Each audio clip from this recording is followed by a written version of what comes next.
25 years of supporting St. Jude Children's Hospital right here in Nashville. That's right. The St. Jude Rock and Roll Running Series is back in Music City, and registration is open for you to make a difference. Today we're here with race director Adam. Welcome in. Thank you. Great to be here. Major milestone for you guys. Talk about the impact that this race has had on St. Jude over the years. The impact on St. Jude and over a couple $1 million a year that we're raising for them, and just also the impact on the city of Nashville. True. 25 years this event's been going on since we started back in 2000, April of 2000, when the first race happened here, and no one knew what to expect. Yeah. And really Nashville wasn't a running market. People weren't traveling here to run, so struggled for a couple years, and then it just started taking off. Yeah, and now there are so many different options to run. Even dogs can run. We got some for everybody now. So, when we first started, it was a marathon only, just a 26.2 distance. And then in year 3, we added a half marathon and it started growing. And now it's a marathon, half marathon, 5K, 10K. We have our Kids Rock event and the Doggy Dash.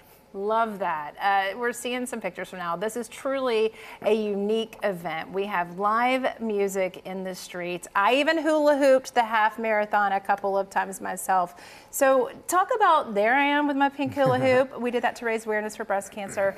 How it's evolved over the years. You talked about some of the races that you've added, but the path has changed and just how it's changed. Well, we've changed with Nashville. Yeah. Basically, as the city has grown, we've had to make changes too. And we've seen changes to the course, but yet most of it's still intact from where we started. I haven't been involved in the race in about 10 years, so coming back now and saying, okay, most of it's still the same, but it has grown, and the city's grown tremendously, as you all know. But to see what has happened in Nashville and see how the race has lasted this long and been able to bring runners here every year.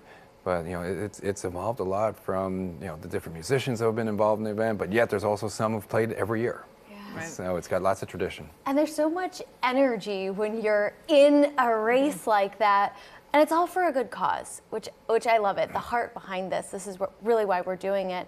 Have there been any personal stories that have touched you along the way in any of the cities that you've been? Oh, so many, because there's so many people have been involved, right? Over the years. And when I was asked to come back to take over the role of race director for this event after being away for a while, and I started writing a list of names of people that I worked with. Some of them aren't here anymore with us, from police and other city agencies who have passed away, but been part of the event and made the event what it is. And how much thanks we give to them for helping us create it and be able to keep it going.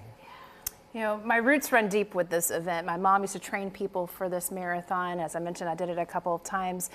I mean, it really is spectacular, even to just come out and watch the people. I used to set up water booths and cheer on people. You see everyone from those who are blind to those who are disabled. The stories that are within the layers of these mounds of people that we're seeing on your screen are really endless. Can you just talk about how that's impacted you personally in your journey?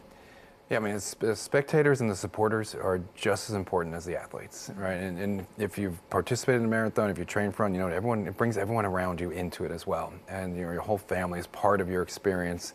And we used to see the same people out every year on the course who would set up in their spots on Belmont Boulevard or other sections of the course. And I remember this old couple used to be with their strawberries and champagne every year on Belmont Boulevard. That's right. I don't know if they're still there. They were older then, so hopefully they are. But just the support from the city, which again, like I said, when we first started, the city didn't know what to expect, and then when they saw that first picture, just when it was 8,000 or 10,000 runners and what that looked like, and then what became an event there was 25,000, 30,000 runners, and what that looks like is just tremendous, and it's bringing so many people to Nashville, but yet the locals are so important to us, and being out there and cheering on every runner. Okay, so what's the best sign that you've seen? You just told me about one that I don't know if I can repeat it here. So there's that run like you stole something is one I know. Yes, yeah. I mean, I can't think of any right off the top of my head, but there's a lot of very creative signs that are probably not appropriate for this audience right now. So everyone in the audience start thinking. Yes. Yeah, what's a good sign? Any tips for those of us that want to come out and cheer on others? Yeah, I mean, do it. And that's all I can say. It's really, it's a fun day to be a part of. There's so much energy, as you said, on the course, and all the different sections of the course. Just come outside. If you live here, just walk out your door, and if you're on the course and be a part of it. You can go to where the entertainment stages are on the course and enjoy the music part of it while you're cheering on the runners. And of course, if you really want to get involved, then volunteer. Be a part, really be a part of the event, because the event is built on our volunteers, and that's the local support. We have over 2,000 volunteers over race weekend at all the water stations on the course. And if you have individually or as a group want to come out and be a part of it, then you can go on the event website and really support the event and be part of it. Yeah, that makes all the difference. Thank you so much. Thank we you, appreciate Adam. it. Thank you. There is still time to register, so get on it now. Visit runrockandroll.com/Nashville.